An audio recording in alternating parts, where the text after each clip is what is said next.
We started as the alternative service for owners of VWs, alternative to the main agent franchise system.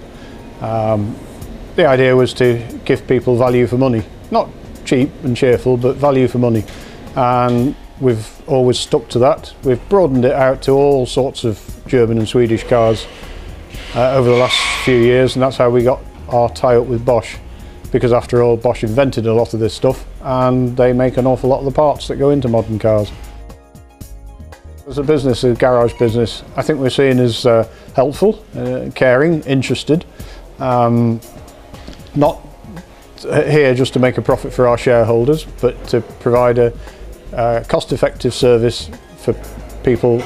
They need their car, they don't need to pay the earth to have it. So value for money is what we really try to do, and if we didn't have satisfied customers, we wouldn't last for very long. So our unique selling point is that because we specialise, we can go into great depth in the cars that we specialise in, and that's why we say we do German and Swedish cars. We're not afraid to invest in the tools we need to do the job properly. At one time it was just a question of spanners. These days we need computers and electronics and lots of specialist equipment to be able to really do the job properly.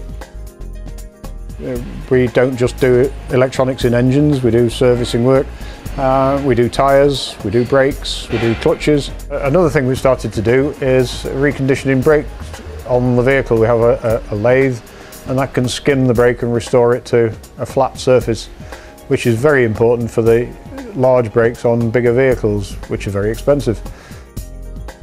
As part of Bosch Car Service, we work to the Consumer Code of Practice established by the Office of Fair Trading. This guarantees that the customers are going to get a good job at a fair price. We pride ourselves in the training that staff get. They work toward the Automotive Technician Accreditation Scheme. This guarantees that they prove that they know what they're doing.